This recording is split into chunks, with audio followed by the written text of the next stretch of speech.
UGWUMBA. Maazị Sylvester Ekwueme bụ onye mkpọ mana obi keweghị n'ụlọ. O biri n'ọtụtụ ebe dị iche iche. O biri ma Abuja o ma Jos o n'ọtụtụ obodo dị iche iche tupu o wee pụọ obodo oyibo. Ọ gbara 10 afọ na afọ 8. Nwoke a wee ruo n'obodo oyibo. Ị ga-afụ foto anyị tinyere ugbu a. Ọ bụrụ na ị gaa na ihe na peji na Facebook ka anyị bụ akụkọ dị, ọ na ha erepụta ugbu a. Mana enwere ihe anyị ji sị ka anyị tinye ọnụ, ma ọ bụrụ na ị gee ntị ị ga-anụ akụkọ ahụ. Ama m na ị ga-eji mụta ihe, maka na ọ bụrụ na ị chọrọ ịma ihe, jiri ihe mere onye ọzọ mụta ihe. Ya bụ Maazị Sylvester wee ruo n'obodo oyibo zute nwa ya na-akpọ Edna. Nwa ya na-akpọ Edna. Ya bụ nwaanyị gbara 10 afọ na abụọ na afọ 9. Dịgị na-afụ ha na-abụ na picture. Ebe anyị si nweta ihe bụ akụkọ bụ na ihe na ịga na Facebook ifụ Conscience Foundation page. Ọ dị ebe ahụ mkpụrụ ọtụtụ ndị mmadụ shegoro ya maka ọ bụrụ na ịfụbeghị ya. Mana ihe anyị ji chọọ iwepụta kịta na dịka akụkọ ahụ si gaa na ya bụ nwa agbọghọ ị na-ha ekiri foto ya ugbu a bụ nwa Maazị Sylvester Ekwueme, onye mkpọ. O wee bụrụ na nwoke a nwụrụ anwụ. Ozugbo ọ nwụsịrị, ndị ụmụnna wee sị na a ga-ebunete ya ụlọ, si bunete ozu ya. Ofu bụ na nwoke na ndị ụmụnna adịchabụghị na mma na mbụ maka na osoghị ha eme ihe ụfọdụ a na-eme. E wee gbakọ ihe niile ọ ga-efu iji wee buru ozu ya site na Amerịka bunete ya ụlọ. Were na-eru ihe dịka nde naira 70. Ya bụ 10 nde naira 7, 70 million naira ka a ga-eji mee ihe niile bunate ya, mee enimozu ya, na-achịwa azụ. Nwata wee sị na ya dị eme. Ndị ụmụnna wee sị ya na ị ga-anwụ n'ike, na ị ga ịmụ nwa, nke a ga-eme. Enwere ihe kpatara anyị ji chọọ itinye ọnụ n'ụbọchị taata. Ya bụ ka m kpọbata Epetike ka mụ na-etinye ya bụ okwu ọnụ. Epetike ndị Igbo. Ya UGWUMBA. Onye nke m. Anyị abịakwa taa. Ka ọ dị. Ọ dị mma ịma na ọ bụrụ na ị bụ obere nwa na-agakwuru okenye, ọ bụrụ na ị taa anụ kpọrọ nkọ, ị ga-atarata ibekere ji. Maka na okpukọ nri ọbụla dara n'ala ga-emetụ aja. Ya mere ọ bụrụ na ị sonyere anyị n'ụbọchị taata, ana m ekwe gị nkwa na ị ga-amụta ihe n'ebe ọ gbasara anyị nwa bụ ndị Igbo. Ya bụ biko sonyere anyị, apụkwara. Epesịghị ya bụ ihe na aha mgbe m furu ya nsị gịnị na-eme. Ofu bụ na nwoke na ndị ụmụnna adịcha ha na mma, mana nke isi ọnwụ na a ga-eji 10 nde naira 7 wee nie nwoke. Amaghị m ka nwoke dowere ụdị ego ahụ wee na-eti mkpu, maka ama m na enwere ndị na-ejiri ihe karịrị 100 nde naira kwa ozu. Mana ebe nsogbu na debe na amaghị m ka nwoke dowekwara ụdị ego ahụ. Ka ị gụchara ya bụ akụkọ, ka ihe ị wetara n'ime Dịba ekene m unu. ya. UGWUMBA nwe ife dị strange n'ime ya. Ndị ụmụnna nwekwana ife ha jụrụ adịghị too absurd, ọ dịghị too exorbitant, ọ dịghị too big. Just minor request. Ha mee research si ka ebunata ozu nwoke ka e wee kwa ya efi na-atọ ụmụ kịrịkịrị, ụmụ gwogwero. Ụmụnna ka ha bụ. Then ha ife ha na-ajụ dị gị na-agụtụ nwa si ghọta ya. Ihe na-ajụ dị gị bụ na ka onye consent na ụmụnna ya eze gị wee kwa demand. Agụtakwa m nke ahụ. A sị gị ihe m nwa ghọtara from own understanding. Aghọtaghị m ya n'ụdị ahụ. Ka nkọwa ndị ihe njikọta ya maka ama na ọha nwa ka unu na-eme expect ka o weta even 1,000 naira eji wee kwa demand. Nwere ike ere ngwongwo nwe. Ị na-ere na onye ndị dị ndụ mechaghị rie narịka ogbe ọgụfa. Because ihe m nwa ghọta ha bụ ka o si bụrụ topic na ọ ka mma etu ụmụnna ihe ji ekwu bịa ebudata ka ụmụnna ghọta ebe isiokwu a na ọ bụ na ụnụ si na-eji 70 million wee ni nsogbu adịghị. Ihe nwatakịrị nke nwaanyị eme bụ ama mọchụarị ebe ọ nọ mgbanụ na akaụntụ nọmba 0704422999444 Edward Bank lalụ ikekwe enye ha Oceanic Bank esendị ego ịgbada n'ime ya. Esendị the money the girl kwazi ọ bụ na ọ jụọ m asị nye wetara the money nwa nwunye na-akpa ije agba dị mmanụ ọkụ weta dust ya pịachie envelope nye ha nata ha were enyi ya maka ihe na-achịkwa na ọhụ nwoke ndị na village na-achọ ka nwaanyị nwa si obodo oyibo weta ego wee nie gị ka ha nwa na-arụzi ebetike ịma na a sị na ala adịghị mma bụkwa na uru ndị nze ndị a nọ na village ọ bụkwanụ na ikwe ha enye ha a nwere ebe ha na-echebiri dịka ọ bụrụ na ụkọchukwu na-aka ụka na Latin ihe ọ bụ ịnụ ihe ọ na-ekwu chebiri ya na amị oru ha na amị sorokwu amị ha niile bụ na agara ụkata ya bụ na ndị a nọ na village ndị ọnkụ na papa na mama na olu ihe na-anọ na village na ebe ha na-achebiri ma ndị ụmụada bụ o ruo ọkwa ị ga-anwụ ịnwụ ọ na-ebunete gị ebe a ụfọdụ n'ime ha ama ha na ha ga-ebu ụzọ nwụọ mana dị ụtọ na ọ bụrụgo tradishọn ụfọdụ anọrọ ebe ahụ na-eche ihe anyị ga-eme ya tata a na-eche ka ọ nwụọ nwoke a nọrọkwa mana nke a dapụtaziri kịta na ịma ha ji na-ekwu ya bụ enwere ihe pụtara kwuru ọ bụrụ na e were ya bụ ego kwachaa onye nwụrụ anwụ ndị nọ ndụ eriwezie gịnị ihe o ji gbatụ m n'obi ka anyị tinye ya bụ okwu ọnụ bụ na mụnwa ekwubugo m ya ebe a mụnwa na 1985 egburu m papa m ehi ị ga-emetụ ha na 1985 aka mgbe obere nwa anyị nọ na sekọndịrị skuul nna m wee nwụọ eme n'ụdị na ọ bụ onye ọzọ ọ bụ chief na ama mme ihe na ama nkwụ ya ka na akwam ọkụkọ na ana ame nke ya ewee mee egbute ehi ọ nụrụ ụmụ nwaanyị taa niile mụtachara nwoke anyị niile gbuchara ofu ehi ihe a ghafuru na akwamozu nna m bụkwa ego nke ya ọ bụkwa ego nke anyị bụ 5,500 naira mgbe ahụ 1985 Jenụwarị 21 adị m echefu n'ebe 55 million dịka mgbe ahụ onye enwere egotachara ma ihe Igbo ma ịnyịnya ma etu ndị be anyị si akwa ozu mana enwere mmemme emeziri ka ọ dịrị ọnwa ịtọ mmemme ahụ ndị be anyị na-akpọ usoro ozu a na-eji ehi ọbụla na-eme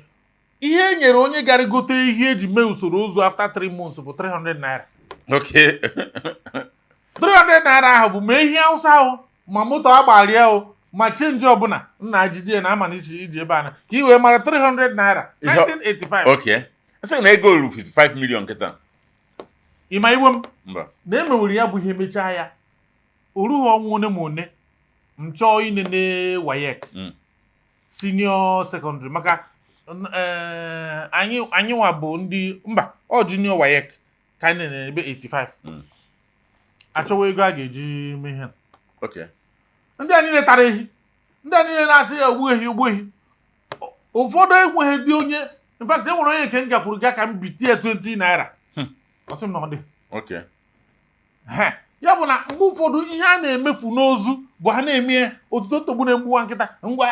unu na-akwa anya ọfụma na unu mere nke a na ọ banye ebe ahụ na ọ ga-emepere unu ụzọ ọ na-emepeghe mgbe ọ nọ ndụ a sịghị na o ruo n'ebe ndị nwụrụ anwụ o mepere ụzọ ikpochigokwu ya na zọọ ya ụkwụ asị ya oke anyị bụ ụmụaka ya gasa ahụ n'elu ini ya na anyị sachaa ahụ n'elu ini ya na okpo mgbe a na-akpọ asị ya buru ahụ nyanya niile buru nke a niile emechakwa ịcha ya gaa ụlọọgwụ ya nwere enwere ihe ụfọdụ anyị na-adị na-eme na o make sense to me na-adị na-eche mgbe ụfọdụ a na-asị gị mee ihe a enwere ụfọdụ dị mma mana ọ bụghị n'ụdị nke gị were ihe ị ga-eji dị ndụ kwa onye nwụrụ anwụ ebezike enweghị ihe ị chọrọ ikwu tupu aga m n'ihu enweghị ihe ị chọrọ itinye ọnụ ihe na-ewe m iwe were echi ikwekwasị na-enye onye befitting burial ma ndị dị ndụ enyebeghị ha befitting living most of onye nwụrụ anwụ na-achọ ka akwachapụ mgbe ọ dị ndụ were ihe ezigbo nri o nwere ihe ngwarụ ndị be m aka na-ekwe na for the record because ma na this video ya nụkwa ụmụ anyị ụbọchị ndị narụ akacha mkpukpo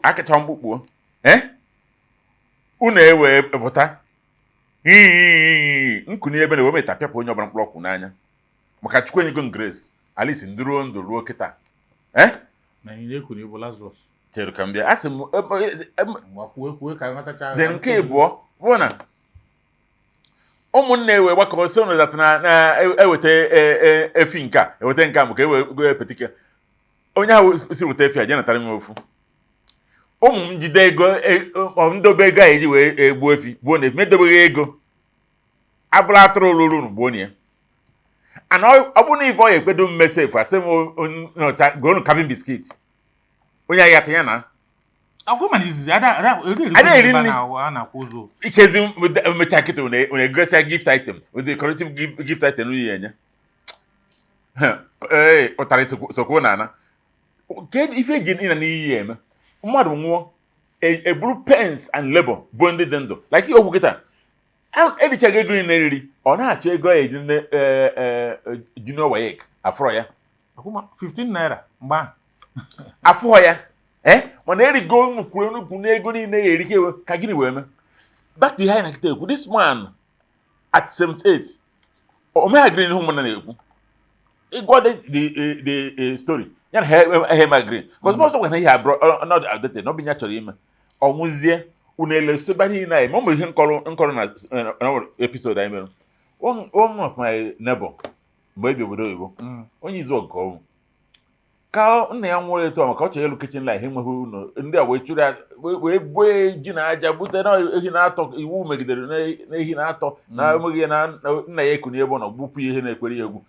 odiga ya na-apanik na-apụta in the morning onye na-agbafu mgbe ifo oge ọ na-enwesa aṅụrị dị ebe onye aṅụrị dị ofe anapụta late nwe oche ka ihe ọ bụ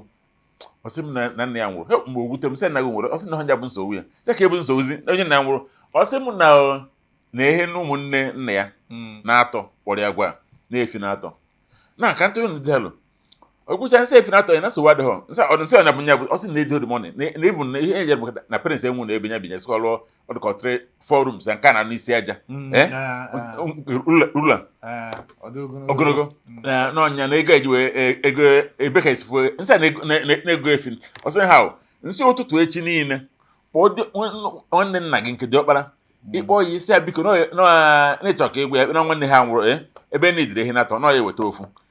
nsị ekwena ka ọ zaa gị aza drọpụ kpọọ onye nke ọzọ si na ya kene onye nke na onye nke kwụsị na ya eweta ofu efi na anya nwa ya eweta guzi ofu bifo ọghọta ihe na-egwu drọpụ kpọọ onye nke ịtọ o mecha mgbe na echi na ha nche na-akpọgị gị na fon ya gaza na ọntị nwanne echi emechazi ebe ezi ozi na nsogbu adịghọ na ofu ehi ya emenwu ya maka na ha dị ịtọ ekwesịghị iweta ihe ịtọ ọ chọzie ka eburu ya dụkwasị isi ofu onye isi nwa dị man so that oru mbọsị ahụ atụkwasị aka na ụlọ ha gburu ehi n'afọ so onye nkịta ha na-achọ ime the girl ya na nna ya nọ onye nnukwu nna ya nọ ịchọ ọnwụ nwoke mmadụ agụ mgbe somebody suggest gị sị gị ịgba dị man ọkụ wede na nke a na-akpọ ya ebe ndị undertaker na-anọ agba ya ọkụ ewere ndochi agba on ahụ etinye n'ime ya anyị nwa bọtụl ka a na-akpọ ya etinye na bọtụl ahụ ise ndị etu Naijiria ọ idobe ebe gị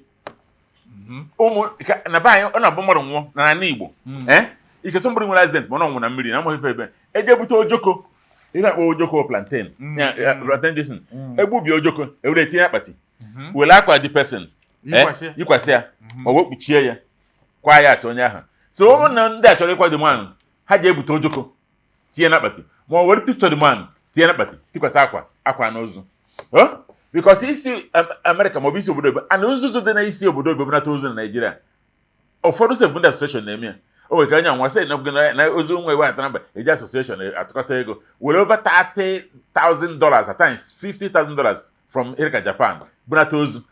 kama unu ya na-eme ụdị iberibe ahụ when that morning unu tụkọtara kechie ya na ngwugwu ewepụ nke eji wee gboo ya ọkụ na ekechie ya na ngwugwu were ya tụkwasịfa mmiri ahụ ịrụ mma ya ide ihe ogbo na ya ọbụla ego asị tu gọzie ụnụ tụkwa ọzọ ọ dị mma mgbe ụfọdụ ana m ajụ sị ndị a nwụrụ mgbe agha ehi one ka ejikwa ha ezigbo ajụjụ ka ị jụrụ ịma na epetike ihe ụfọdụ anyị na-eme anyị kpọrọ ihe na n'ala Igbo asịghị na omenala ịma na mgbe ụfọdụ ejiri egwu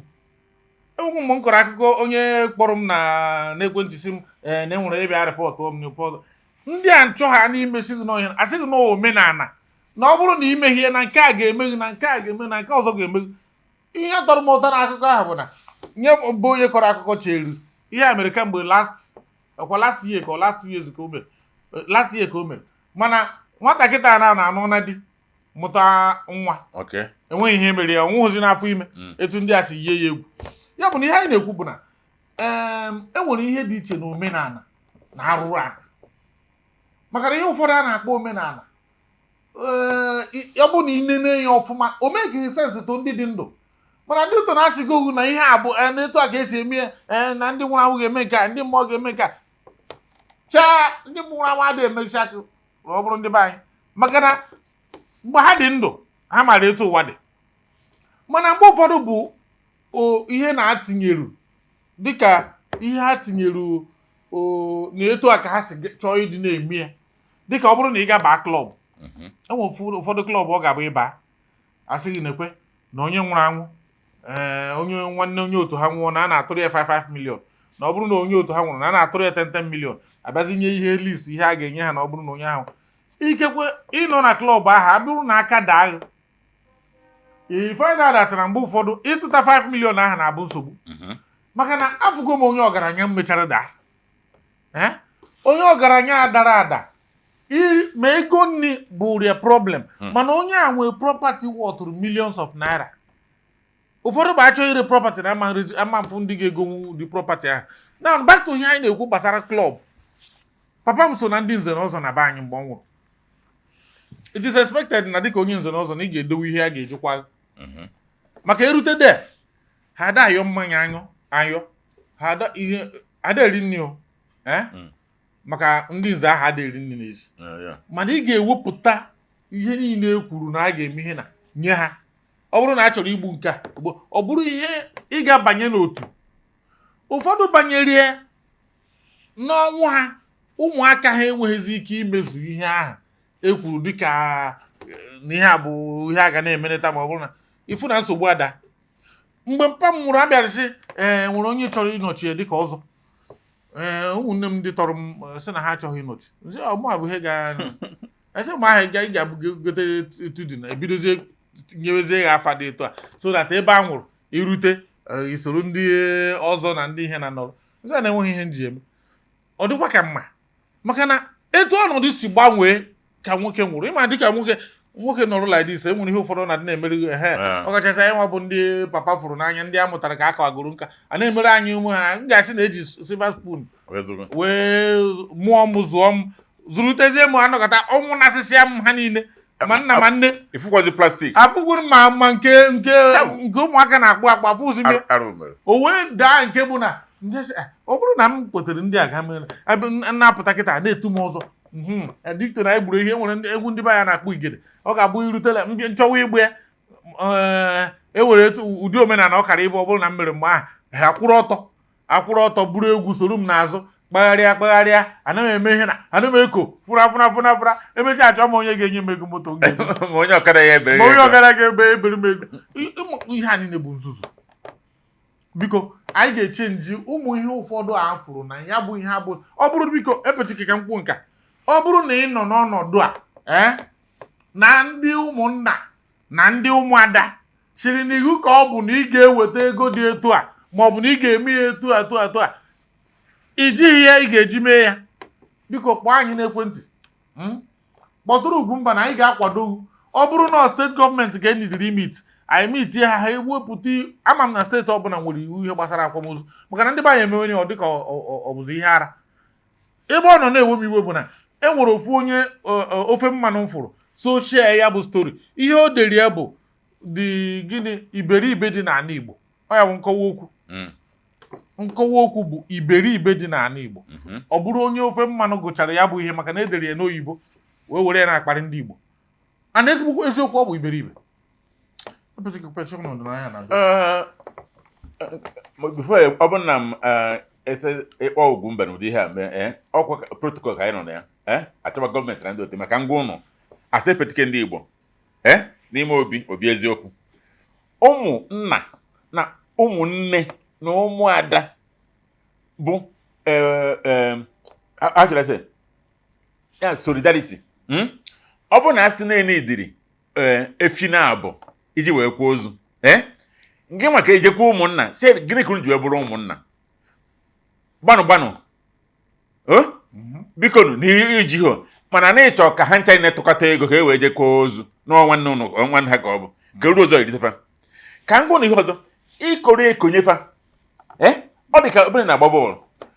o nwere situation ya nọdụ ike ịnọ ndị run two defenders a na-eso gị n'ebe striker somebody midfielder dị alụ a na-etiri gị bọọlụ between na abụ ka ndị agbaji ego ụkwụ ọ bụ na ibe striker eme bụ kụkwa pass a pam back to them ya back to sender ka ị nwere onwe gị ma ha ndị ha were ọka na nwoke ma akpafu obodo mara mmụọ ọgụ pụtara ebe mmiri na-ezo ezigbo mmiri o wee na-apụta fụ ọkụkọ obere nwa ọkụkọ nọ na ime onunu ide na-ebu ya o jee tie aka mụpụta ọkụkọ ahụ ka m rigara egbowu ya ụmụazị na-egwu egwu na-agba ogogo mmiri sị hei kpọọ onye ohi ọkụkọ onye ohi ọkụkọ nwoke n'anya ihe ịnọ maazị eje ọsị nwa ọkụ gị nne n'anya n'aka ya ejide nwa ọkụ ya bụrụ ya ohi nwa ọkụ aha gị ọhakwa awuwu n'ime omi ahụ so ekwena ka ụmụnna kwanye gị n'ife ha kpa ha anaghị sị gị na ihe a bụ omenala kpọọ ha na ihe unu juburu ụmụnna na ụmụnne bụ gbanụ gbanụ ha bịa tugeda ya gwa ha aka na inweghị ha nye aka ka ọ bụzi bọdị nọ ndị not on you maka ụmụ ihe ikpuru na ebe one time maka iji efi wozi ụmụ ihe nwekwuru na yes eji efi ọ bụrụ na egbugholu ndị ọzọ efi egbukwu na maka ada ama mana iwu ha n'ihi egbu efi so the same thing na nkịta akpanye gị ife ịma mmenwu nwanne gwa ụmụ na ha tie aka ọ bụ na ha ya eti aka ifu na ọsọ ya eme ha maka esi eme ha alụ anya dị n'ife a biko nụ unu ekwukwo na because na like Ogwumba kwuru ya most of the na-akpọ omenala ahụ omenala ụmụ ihe nkọwakwara ndị na one of topic na na-ene na Ogwumba na na-ene ime obi ụmụ ihe nkọwara asị mvadat na ihe ịfụla a na-eme bụ ọdịnala a nọkọtawo ndị na-awe ụmụnna ewe kunie wee sị from echi niile onye isi ụmụnna ewe kpọọ ndị ụmụnna abịa tugeda asị na ihe discuss start about that na ama njizi rice wee na-anụ nwaanyị na ụmụnna na onye ọbụla chọrọ ịnụ nwaanyị bịaruo ebe a o tekabin biskit anyị atụ ego nye ọ bụ n'omenala the other one adịgo abolish because na ihe abụ living ụmụnna kwekọrịtara ụnụ asịsị na ihe nna nna anyị ha gbero nna nna ha emecha nke ha gafee mgbe nna ndị anyị ha na-eme ha enweghị WhatsApp ma nkịta anyị nwere WhatsApp group mana even most family nwe WhatsApp group nke m nwekwuru asịsị nke ụmụnna nna ụnụ ịgwa ntụwadọ ụnụ ejekwo current chairman majority ọdọ chairman n'aka ịkpọ ndị otu ihe na-ebu lobbying ịkpọ mmadụ ihe 4-5 boys eme agree ụnụ ekwucha bifo abịa nye awụwọ mbọtụ abịarụ esi na nwere ihe ị chọrọ na ọkada m ka ụmụnna kwughere ka eme ndị ka esi akwa ozu na be anya onye ka support ọ bụgo resolution ihe bụzi chairman nwere ka ọ chọọ so kedu next meeting by then ijekwu n'ije meet kwuo mmadụ 8 ọzọ abịazi ka nwa bụ mmadụ n'ahụ adị mmadụ 12 ekwuo ya ozugbo ekwuche ha anaghị ụmụnna kwekọrịta that day come that got abolished unu establish go a new protocol biko unu ekwenta ka a na-akwa ya n'ife ọjọọ ndị nwa agbọghọ nne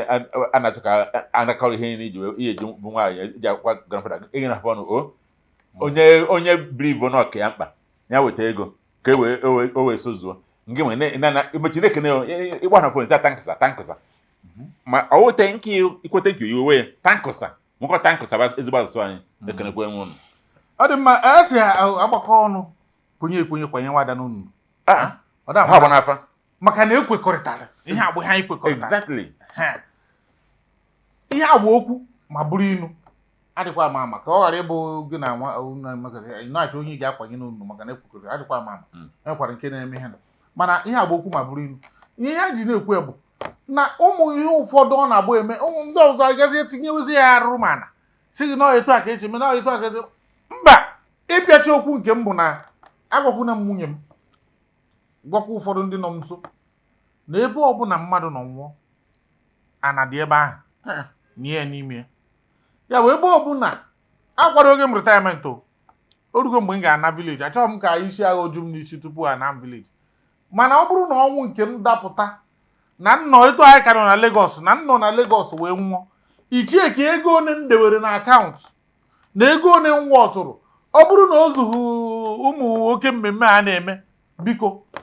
ama m na ndị be anyị amakwo ka enyi m ebe a mana mụnwa amanye iwu si na iwu ka ọ bụ si buru ozu m na ụlọ maka mkpụrụ obi m agawa gị ebe ụmụ ihe ụfọdụ a na-egwasị gị isi nweze adị atọ na mba isi onye Igbo adị atọ na mba a na-ere ana na-ere nte eri imo na-ebi ego ọ ga-abụ ebicha emechaa nsogbu abịa dabara ndị dị ndụ biko aka m adịghị ya ebe ọnwa ebe anyị kwenyere ebe nwa si n'ụwa ya hiri ebe o sikwe na ngwa okwu agwụ akacha m nke m